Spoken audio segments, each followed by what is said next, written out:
تعد الخزانة الزيانية القندسية من أهم المعالم في مدينة القنادسة التي قال عنها وليها الصالح سيدي محمد بن أبي زيان: اللي بغى لهنا يجي لهنا. وإن كانت القنادسة مدينة الفحم الحجري أول مدينة يشتعل فيها مصباح في إفريقيا، فإن الخزانة الزيانية القندسية هي المصباح الذي ينير ذاكرة المنطقة. أسسها أحد أحفاد الولي الصالح الأستاذ طاهيري مبارك.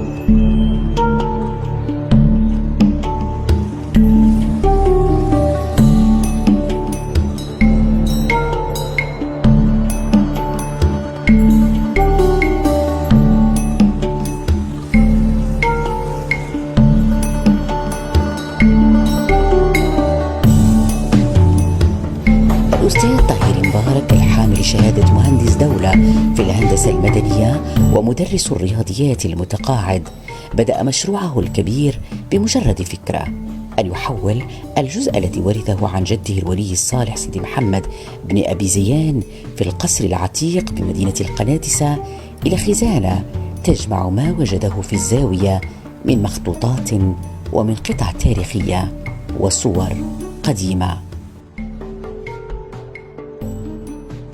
بسم الله الرحمن الرحيم، والصلاة والسلام على رسول الله. مرحبا بكم بالزاوية وبالخزانة، هي فرع من فروع الزاوية وتعتبر العمود الفقري للزاوية. سيدي محمد بن عبد الرحمن بن أبي زيان القندوسي هو المؤسس الأول لهذه الزاوية. أسسها في 1686 عن شيخه سيدي مبارك بن عزي الغرفي، صاحب 9 مؤلفات في جميع العلوم، كان يشمل كل العلوم الدينية في المؤلفات تاعو. والشيخ هذا نهل العلم كثير عن شيخه سيدي مبارك بن عزي وأخذ عليه الطريقة. ثم بعد ذلك قرر أن يؤسس زاويته ببلد أجداده القنادسة. وهو مسقط رأسه تاغيت، ولد بتاغيت ونشأ وترعرع هناك، وأخذ القرآن وابن عاشر مثل ابن عاشر عن شيخه سيدي بونقاب. هذه باش نرجع للزاوية. الزاوية كان يتوافد عليها علماء أجلة من جميع الغرب، وتكتبت هنا عدد كبير من المخطوطات، يعني حيث الشيخ سيدي عبد الرحمن العرش الشيخ ال11 في الطريقة الزيانية كان قال باللي أن عدد المخطوطات بلغ 3000 مخطوط في جميع العلوم، إلا أن هذه المخطوطات تعرضت إلى الدمار والاندثار والسرقة والإتلاف، ولم يبقى منها إلا الشتات، حيث انبعثت هذه الخزانة من جديد بعد ظهور بصيص الترميم بأزقة القنادسة، حيث الأستاذ طاهري اللي هو صاحب هذه الخزانة وشيخ هذه الخزانة يعني كان قدم طلب باش يخصص قطعة من المنزل عائلة الطاهري عائلتنا حتى نسترجع هذه الخزانة، والحمد لله ترمم جزء منها، حيث السيد الوالي السيد بشري كان فتح هذه الجزء من الخزانة في 29 نوفمبر 2006، حيث هناك كان عدد المخطوطات آنذاك حوالي 80 مخطوط، عدد قليل. الآن الحمد لله راه بحوزتنا تقريبا واحد 400 مخطوط، منها 300 مخطوط مفهرسة، وإضافة إلى ذلك لدينا أكثر من وثيقة اللي هي بيوع ورسائل مصنفة حسب الزمن من القرن السابع عشر حتى القرن العشرين، وبها وثائق باللغات بالعربية وبالفرنسية. وتحقق الحلم وأسس الخزانة وبدأ بأشغال الترميم لتتخذ الخزانة شكلا أخاذا ساحرا بكنوز التاريخ. هنا الخزانة الزيانية القندوسية. أولى التاريخ يتشح دفء الصحراء وصوفية المكان ليصير أكبر من مجرد فضاء يضم المخطوطات والصور التي تحفظ ذاكرة المكان إلى المكان الذي تتفرع أزقته وتتماهى مع ذاكرة منطقة بكاملها.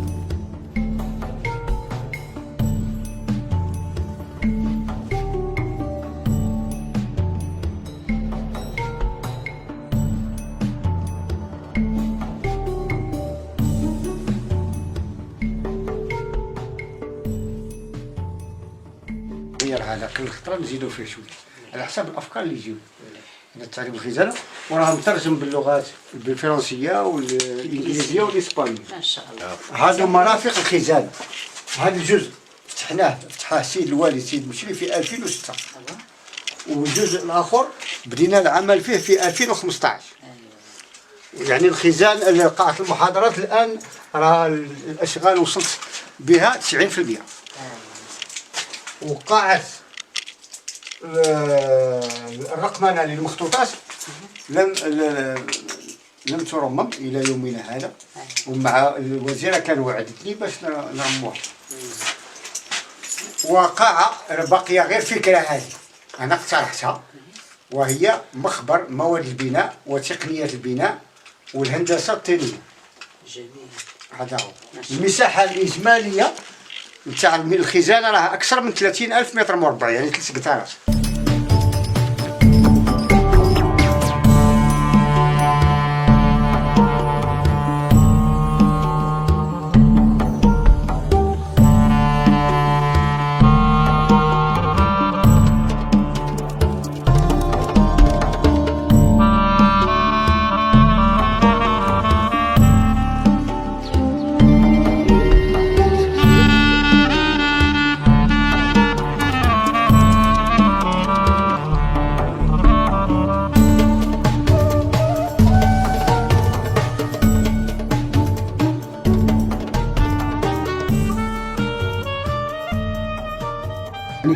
يعني كان لما الشيخ يرسحل من مكان إلى مكان كانت مقولة يقولها، يعني يصيفط واحد من يبرح، ولكن المقولة ما عندي الآن للأسف، ما عنديش محاضرة، ولكن المقولة نتاعو هو اللي بغى لهنا يجي لهنا القناصة، ولكن حتى كان من يرتحل من مكان إلى مكان ما يخربوش فيه، يعني يكون في الأمان، يعني كان عنده ربي يحفظه وكذا إلى آخره، والبلاد كانت محفوظة. لأنه هو قبل ما يأسس الزاوية هنا كان الشعب كان حافر دهاليز في الأرض، وكان يخاف من العدو وكان يدخل. كي جا الشيخ هنا دبنا نيشان فوق الأرض بعد تأسيس الزاوية بعد 1686. يعني كان الدليل على ذلك دوك لما يجي الامطار الماء ما يعرفوش منين مشى من جهه القصبه اللي هو رشيد الحاج، اللي كانوا حافرين دهاليز. ايوا. وكيفاش كان دورها مثلا الناس اللي كانوا يجوا من اماكن، من موريتانيا، من هو كان يشرح، كان يمشي، هو كان يزور، كان يمشي لمصر يزور طنطا، هو بالضبط ضريح سيدي احمد البداوي، وكان يروح لليبيا ويروح لتونس ويتنقل. فوديا كان عنده المقدم نتاعو اللي هو الشيخ الوليد، كان مدرس بدار الخيزران بالصفا بمكة المكرمة، راه موجود في الوثيقة اللي هو متقها الشيخ الوليد خديدو. وولادنا واحفاده كانوا يشراو وقف بالمدينة المنورة بباب الجمعة، ووقفوه لكل المغرب العربي، بدعوا في الأقواس، في الأعمدة، في الأشكال الهندسية. يعني الهندسة المعمارية الإسلامية يعني كي تشوفها تعرفها. يعني كان حسن فتحي قال مقولة تاعو المشهورة، يعني الهندسة المعمارية الإسلامية عبارة عن أشكال هندسية، يعني كي تصمدوا لها تعرفها. دي فورم جيومتريك فاسيلمون ا كومبروندر، كي تشوفوا تعرفها. تبهرك الأقواس وهندسة المكان التي ما زالت الأطلال من حوله تقول التاريخ وتسمع صوت الذاكرة. هندسة الغرف القديمة وهندسة الحمام والأزقة، وتستوقفك مواد البناء من طوب وأخشاب لتدرك عبقرية أولئك الذين بنوا هذا الصرح ليظل شاهدا على عطائهم الإنساني.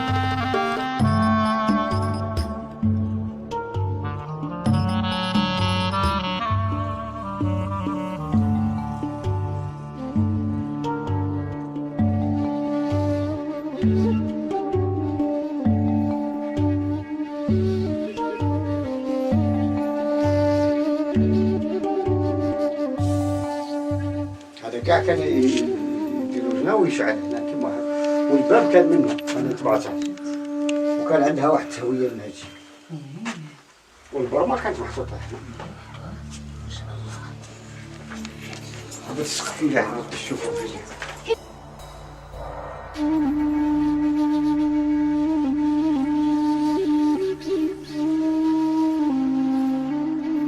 أصبحت الخزانة الزيانية القندسية مقصدا للسياح وللباحثين وللدارسين، ومنارة تاريخية علمية هنا بمدينة القنادسة بولاية بشار. فيها زائرها ينهل من بحور العلم والتاريخ، كما يستأنس لنمطها المعماري العتيق ولأجوائها الروحانية الصوفية.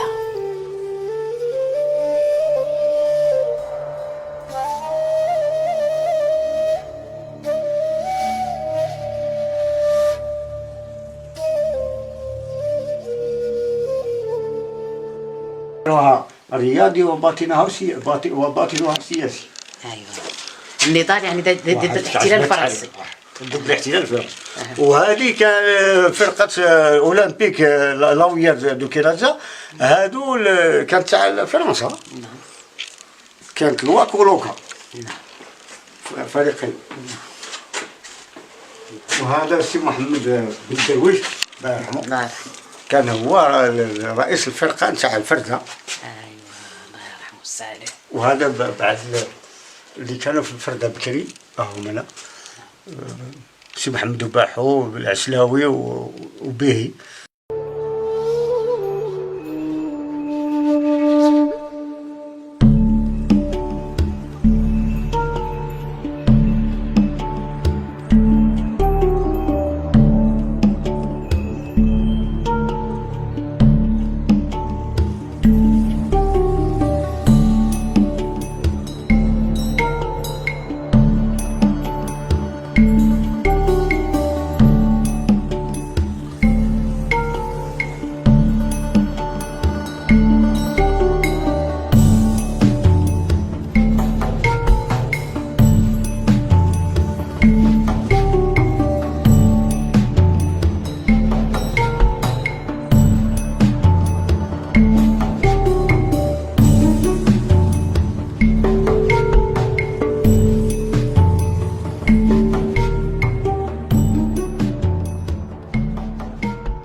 هذا الاجتماع دار هنا في الزاويه في 1869.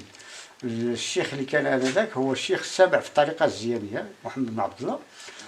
لما القبائل ضيق عليهم الاستعمار جاو شكاولو، دار اجتماع حضر كل المشايخ على مستوى الوطن يشوفوا كيفاش يقاوموا الاستعمار. Une offensive générale anticoloniale décidée à Kinshasa en 1869. ايوه، هذا يعكس دور الزاويه النضالي ايضا. نعم. يعني هذا دليل قاطع، لان الزاويه حاربت الاستعمار ووقفت ضده. وراها موجوده، هذا الدليل على ذلك. هذه راه موجوده، هذه طبعه قديمه تاع الرويوم، راه نعم. طبعه قديمه هي موجوده هنا امامكم. الروح عباره عن الجانب التاريخي حول الثوره الجزائريه والمقاومه. كالجهاد المقاومه والثوره. هنايا القائمه الاسميه للمجاهدين المحكوم عليهم بالاعدام، ها هما امامكم الصور تاعهم. وهذا الرئيس هو البوتين مع بالخديم سليمان. وهذا الرائد العقيد لطفي والرائد فرج. وهذا راك تشوف هنايا البطل الشهيد الشيخ بن جودي، وهو المسؤول العسكري والمدني لمنطقة الثورة والمنطقة المنظمة السرية. عندنا هادو هما اللي كانوا في المنطقة الأصلية، هادو هما اللي كانوا قايمين. هما الصور صح. روح شوف هنايا هذه صورة للمجاهدين بالجبل، جبل بشار. راهو عنده الجيش الروي، كاين جيش على الروي، وراه معاه الجنرال الطاهري الله يرحمه. هادو المجاهدين في جبل بشار بيدين هادو المجاهدين واللي يوصفوه بالارهاب. الفرنسي يوصفوه بالارهاب. هادو عندنا هذا الشهيد قيصاري. وهذا خالي اسماعيل مهدي. هذه مجموعة من المجاهدين راه معاه العرج البشير ولد عمي. هذا شوف المجاهدين كلهم. هذا ضمود. وهذا المرحوم بالعيد احمد المدعو السي فرحات. وهذا نصير مبارك مدعو بابا. وهذا عرشاوي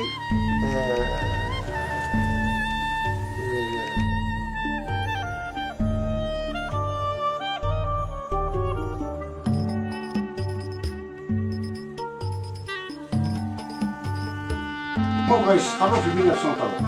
سماو عليه المنطقة كولوم بشار، خلاو بشار وزادوا لها كولوم بشار. والنهار اللي دخل فيه الكوموندون بيروسي، يقول الكوموندون بيروسي زوفيسي فرانشي جبال بشار اوكيب لوكسا لي 12 نوفمبر 1903. راه اون ديسكسيون مع الجماعة تاع بشار. تو جيست وراه المقبل لوتيل تاع عنتر. هادو لي جينيرو اللي كانوا هنا كيما الانسكريبسيون تاع الجنرال وانفل. هذا دار المعركه تاع بادله تاغيس في 1870 ودار تقرير على لوسون تاع بادله يعطي لا ريكول دو فوا بار. وهنا الانسكريبسيون تاع المونيمون تاع وانفل الجنرال وانفل.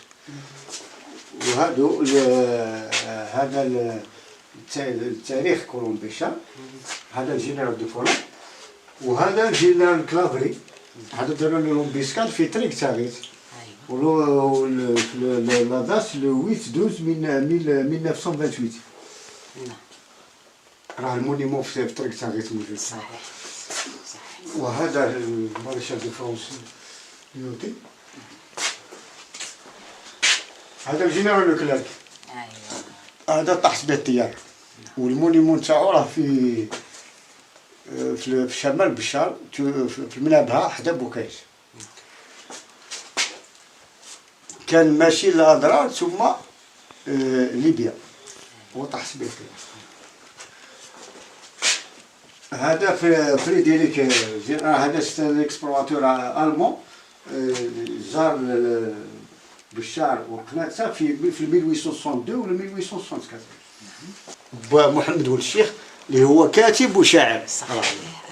أول من كتب الرواية الصحراوية محمد ولد الشيخ نعم. إذا هذه الصورة نتاعه هنا التاريخ حاضر هنا بالخزانة الزيانية. وهذو الكتاب الغربيين اللي جاو إيزابيل بيرهارت. الزوج تاعها كذلك هو من ترجمة ألف ليلة وليلة من الفرنسية للإسبانية، من الإسبانية للفرنسية باتجاه الذي عرفت، راه موجود بالخزانة. وهذا شارل دو فوكو، عندي كتاب ولا جوج تاع هذا ضابط وراهب، وهو اللي أسس الإجليز تاع بني عباس، هاي اللي راها أوبيراسيون ضرب. وهذا محمد رشد. ايوه. وهذا اعتراف لي منين اعتنق الاسلام في 65 عندنا هنا. ايوه كان مسيو كاف واصبح رشد. محمد رشد. وهذا الاعتراف داروا له رئيس البلديه ديك القيس عز الدين العربي الله يرحمه. الله يرحمه. وهذه فرانسين دومينيك شامبو، هذه دارت اون ايتود ايثنولوجيك اي انثروبولوجيك سير تاب البالا. هذا لا تيز دو دكتوراه تاعها اللي دارتها في 1965. ومات في 2001.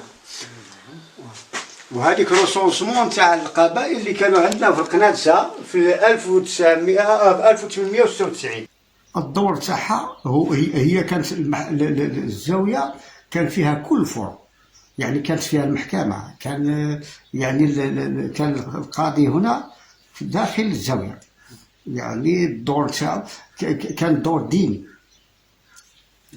اجتماعي اقتصادي، يعني حتى العمال كانوا يعملوا لما يجيو المؤونة تجي للزاوية من البساتين من أماكن بعيدة، يعني الزاوية كان عندها فروع في جميع، كان عندها فروع في جميع بلدان الجزائر تقريبا.